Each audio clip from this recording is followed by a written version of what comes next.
Hi, Alien Recapped here. Today I am going to explain a 1983 film called Scarface. In May 1980, a Cuban man named Tony Montana claims asylum in Florida, USA, and is in search of the American dream after departing Cuba in the Mariel boat lift of 1980. When questioned by three tough-talking INS officials, they notice a tattoo on Tony's left hand of a black heart with a pitchfork through it, which identifies him as a hitman, and detain him in a camp called Freedom Town with other Cubans, including Tony's best friend and former Cuban army buddy, Manny Rivera, also known as Manny or A, under the local I-95 expressway, while the government evaluates their visa petitions. After 30 days of governmental dithering and camp rumors, Manny receives an offer from the Cuban mafia which he quickly relays to Tony. If they kill Emilio Rebenga, a former aide to Fidel Castro who is now detained in Freedom Town, they will receive green cards. Tony agrees and kills Rebenga during a riot at Freedom Town. The murder of Rebenga was requested by Frank Lopez, a wealthy, politically astute man who deals cars and trades in cocaine, as Rebenga had tortured Lopez's brother to death while still in Cuba many years earlier. After getting their green cards, Tony Montana and Manny Ray find work as dishwashers in a corner sandwich taco shop. Some weeks later, a Lopez henchman and underboss, Omar Suarez, the man who contacted Manny for the Rebenga hit job, offers Tony and Manny a low-risk job of unloading marijuana from a boat from Mexico to arrive in Miami the following night for $500 each. Tony insults Suarez by turning down the job over the little money they will receive and demands at least $1,000 for the work. After an altercation, Suarez sets Tony up on another job to purchase 2 kilograms of cocaine worth around $25,000 apiece from a Colombian dealer named Hector the Toad, a medium to high-risk job for which Tony and Manny will receive $5,000 for their work. That weekend, Tony, Manny, and 2 other Marielitos and his crew whom they met in Freedom Town, Angel Fernandez and Chi-Chi, then set out to meet Hector the Toad at a seedy motel on the boulevard in Miami Beach. While Manny and Chi-Chi wait in the car on the street, Tony and Angel go up to the hotel room to meet with Hector. The meeting does not go smoothly as Tony grows irritated with Hector, who is slow to give him the cocaine in exchange for money. Suddenly, Tony and Angel are double-crossed by the Colombian. It becomes apparent that Hector does not intend to sell Tony the cocaine he has. He only wants to steal the money Tony has been given to purchase the product. To convince Tony to give over the cash, Hector dismembers Angel in a shower stall with a chainsaw. After Angel is dead, Tony, about to suffer the same fate, is saved by Chi-Chi and Manny, who arrive in the nick of time to gun down Hector's henchman. Manny receives a minor bullet wound in his shoulder when his Uzi submachine gun jams. Hector escapes, but Tony vengefully confronts him in the street and shoots him dead in the middle of the crowded Ocean Drive, the now famous Miami South Beach Boulevard. Tony and his crew then get away with both the cocaine and the money before the police arrive. The following night, Tony and Manny meet Frank Lopez at his house for the first time, where Tony impresses Lopez with not only the return of his cash, but with a gift of the cocaine, a prize from the botched rip-off. Frank immediately hires Tony and his crew into his criminal hierarchy, a representative of a Cuban mafia. But during this initial get-together, Tony also meets Lopez's lady, the blonde and beautiful Elvira Hancock, who will eventually become the source of tension between the two men. Taking Tony and Manny out to a local nightclub called the Babylon Club, where Frank frequently attends, Tony and Manny see firsthand the high standard of living they have come to acquire. Though Frank actually warns against these excesses, Tony is seduced by them regardless.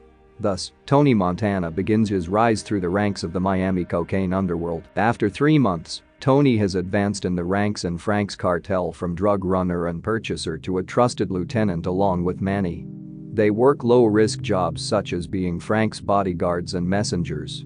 Tony continues to grow more attracted to Elvira as he helps her purchase a new Cadillac vehicle for herself and casually flirts with her privately. Elvira enjoys the attention, but still seems to think of Tony as a low-level hood. Tony attempts to make amends by meeting with his estranged family. It is implied that Tony's father, a former U.S. Navy sailor, abandoned the family when Tony was little. Since then, his mother and younger 19-year-old sister Gina have been living in Miami.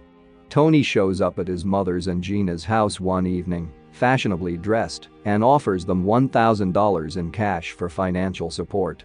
Gina is overjoyed to see her older brother, whom they have not seen for 5 years. However, Tony's mother has only scorn for him since he turned his back on them many years ago for the quick and easy life of crime back in Cuba and wants nothing to do with him. She is too full of pride to accept his money despite being financially stricken. But Gina, who idolizes her brother, follows him outside where he slips her the money secretly. Gina tells Tony that she wants in on the flashy life that he has going for him. Tony's love for Gina is clearly genuine, for she's the only person that he trusts and is also obsessively protective of her. Afterward, Manny, who waited in the car that he and Tony arrived in, makes a comment to Tony about how attractive Gina is, but Tony angrily warns him to stay away from her. Several months later, Tony is sent to Bolivia to help Omar set up a new distribution deal with Bolivian kingpin Alejandro Sosa for the purchase of 200 kilograms of cocaine, since Frank is having legal troubles that preclude him from leaving the country. Though Tony was supposed to let Omar do all the talking, Omar proves to be a poor negotiator, prompting Tony to step in and save the deal. They seem to negotiate a deal that, on the surface, seems favorable to both sides, with Sosa overseeing the transportation to Panama and to let Tony and the Lopez cartel take over from there, but Omar insists that Frank would not approve. Sosa seemingly sides with Omar and suggests that Omar use his phone to call Frank. A few minutes later, Sosa hands Tony binoculars and he sees two menacing assassins, Alberto the Shadow and the Skull, execute Omar by hanging him by the neck from an airborne helicopter. Sosa reveals that Alberto recognized Omar as once being an informant for the police several years ago when he worked in New York City, and Sosa has a zero tolerance for disloyalty. Tony insists that he never goes back on his word and that he never trusted Omar. Believing that Tony is trustworthy, Sosa agrees to bring Tony on board with him as his North American distributor of cocaine and other drugs. But upon their agreement, Sosa sternly warns Tony never to betray or double-cross him in any way. Upon his return to Florida, Tony is verbally chewed out by Frank for overstepping his authority as well as hearing about Omar's death. Tony explains to Frank that for a price of $18 million to pay Sosa for the manufacturing and transportation costs, they will receive 2,000 kilograms of cocaine from Bolivia for nationwide sale and distribution, which will earn them $75 million over a period of 1 year. Frank is worried because he does not have the many millions to pay Sosa for the cocaine, but Tony says that he is in tight with Sosa and he has established a credit line with him as well as work out a payment plan where they will pay Sosa $5 million up front and the rest in monthly installments. Plus, in case Frank comes up short a few million, Tony will earn the money needed through his own street contacts. Frank angrily tells Tony that he did not negotiate a good deal and that Sosa merely tricked him into thinking he did. Tony replies that it's time for them to think big and to expand the cartel for nationwide distribution of cocaine. With them as the main North American distributors and wholesalers of the Sosa cartel, they will make millions and become the biggest cartel in the continent. Frank warns Tony that Sosa cannot be trusted and that he will sooner or later turn against them for any slight deviation or compromise of his business. Frank orders Tony to stall his deal with Sosa for the time being. Frank then promptly tells Tony that ambitious drug dealers, such as himself, who want too much and crave money, power, and attention, do not last long in the business. Tony leaves. After this incident, Tony then seeks out Elvira, to whom he makes an unexpected marriage proposal. She is shaken, but agrees to think about it. Frank Lopez is none too happy when he hears about it and decides to take out Tony. At the Babylon nightclub that evening, Tony is approached and shaken down by a Miami police detective named Mel Bernstein. He proposes to tax Tony on his transactions in return for police protection and information. Tony is distracted by the sight of Gina dancing with a local drug dealer. He follows the two to a restroom stall where he berates Gina for her promiscuous conduct. He asks Manny to take her home. On the way, Gina admits she is attracted to Manny. Manny wards her off, mindful of Tony's obsessive protection of her. Back at the nightclub, Tony is attacked by two gunmen but manages to escape, killing them both despite being wounded by a gunshot to his left shoulder. Suspecting Frank sent Bernstein and the hitmen, Tony asks one of his bodyguards, Nick the Pig, to call Frank after Tony arrives at Frank's office at 3 a.m. that very night and inform him the hit failed. Tony, Manny, and Chi-Chi visit Frank at his car dealership back office, who is with debt. Bernstein. Nick calls Frank, who confirms his involvement by playing the call off as Elvira telling him she'll be late home. When it becomes apparent that Bernstein, who is armed, will not help him, Frank begs for Tony's forgiveness, saying that he can have Elvira and $10 million in exchange for sparing his life. Tony will have none of it, and Manny coldly executes Frank. Bernstein insists that he could be a valuable ally for Tony, but Tony disagrees and kills him too. Tony, Manny, and Chi-Chi then look upon the late Frank's personal bodyguard Ernie and offer him a choice of being killed or work for them. Ernie naturally agrees to work for Tony. His problems apparently solved, Tony begins a profitable relationship with Sosa over the next year and a half. Tony marries Elvira, buys a huge mansion complete with surveillance cameras and numerous luxury items, and Tony even sets Gina up in business with her own beauty salon complete with a paid staff. Manny and Gina soon begin a romantic relationship, but they keep it secret from Tony, who had firmly stated to Gina that he does not want her dating anybody, at least not anyone in the drug dealing business. As Tony's business grows, so does his cocaine addiction and paranoia, and he begins to spiral out of control, the beginning of the end. His wife, who becomes further addicted to cocaine, becomes bored and emotionally distant. Tony's banker Jerry informs him that laundering the increasing flow of drug money has become increasingly difficult, so he will be charging higher fees, up to 10%. A Jewish mob boss named Mel Siedelbaum contacts Manny, offering his assistance. However, as they are cleaning out the money, Siedelbaum reveals himself to be an undercover cop and arrests Tony along with Chi-Chi. After posting a $5 million in bail, Tony's corrupt lawyer, George Sheffield, tells him that, although he may get him cleared of the corruption and money laundering charges, Tony will probably have to serve at least 3 years in prison for income tax evasion. Manny suggests that he take it, as the American prison system is nowhere near as harsh as its Cuban counterpart, and the right legal loopholes could trim the sentence down to 6 months. However, the strung-out Tony yells that he would rather die than spend a single day in jail.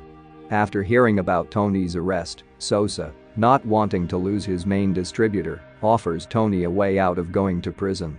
He calls Tony back to Bolivia, where he introduces him to his cocaine board of directors, a group that includes a sugar land baron, Bolivia's military chief, and a mysterious American named Charles Goodson. We assume he is a corrupt CIA officer because Sosa guarantees that the IRS will not be able to send Tony to jail.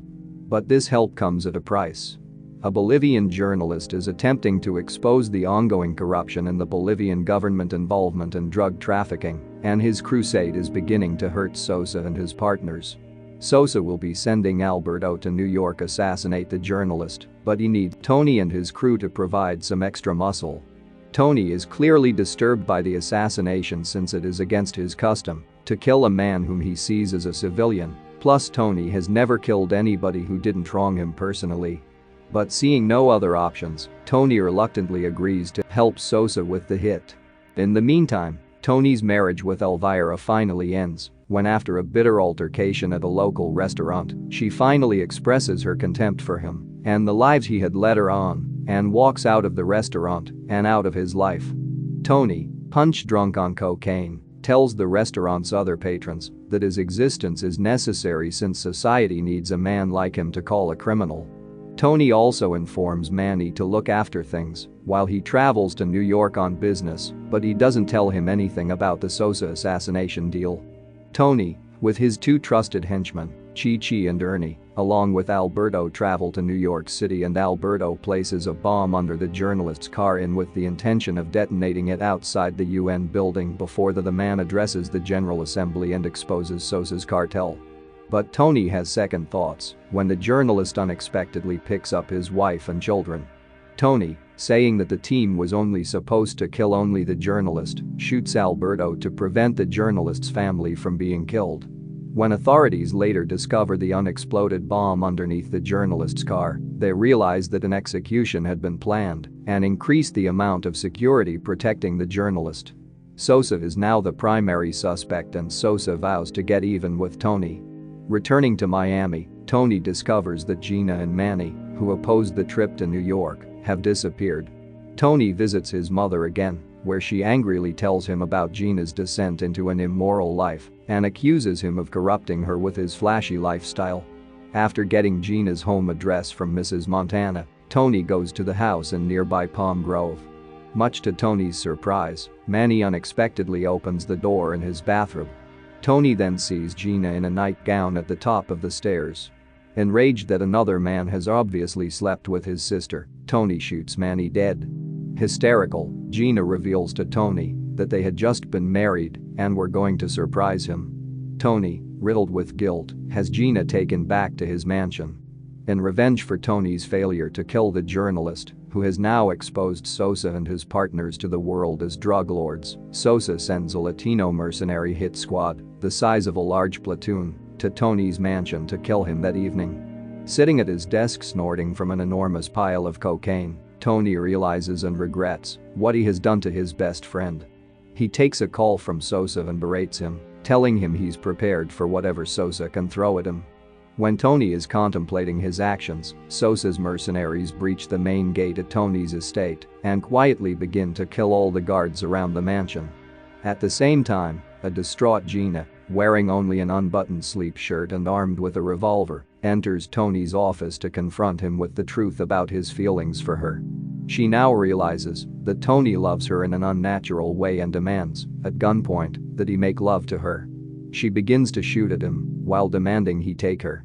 A Sosa assassin hiding on the balcony, thinking Gina is shooting at him, leaps in and riddles her with bullets. An enraged Tony throws the man off the balcony and kills him with his submachine gun, creating a storm of chaos at the mansion. At this point, the mercenaries, robbed of the element of surprise by the gunshots, swarm in to attack Tony's mansion from all directions. As all his men are being killed, including Ernie and Nick the pig, Tony, still delirious from the cocaine, leans over Gina's dead body begging for forgiveness. At the same time, the mercs break into the mansion. Chi-Chi opens fire with an Uzi as he falls back and ends up banging on the door to Tony's office. It has been locked from the inside by Gina, who was planning to kill Tony. Unfortunately, Tony does not seem to hear him. Chi-Chi is shot in the back and Tony sees it on the security cameras. As the hitmen prepare to storm into his office, Tony finally snaps out of his drug-induced state, arms himself with an M16A1 assault rifle with an undermounted M203 grenade launcher and says a famous quote, and blows down the door. A huge climatic gun battle begins as Tony takes position atop the grand staircase and guns down dozens of Sosa's men who try to storm the balcony. Tony is hit a number of times by return fire, but he keeps shooting. With most of Sosa's men dead, Tony, strung out on drugs, defiantly yells out at the assassins, not realizing that the skull has sneaked into the room behind him. The skull shoots Tony in the back with a 12-gauge shotgun. Tony falls off the balcony and into a reflecting pool at the base of the grand staircase. In the final shot, as the skull and the few surviving assassins look on, Tony Montana lies dead, face down in the bloody reflecting pool, which is located below a large brass globe that says, "The world is yours." Please like, subscribe and turn on notifications. It will help the channel a lot.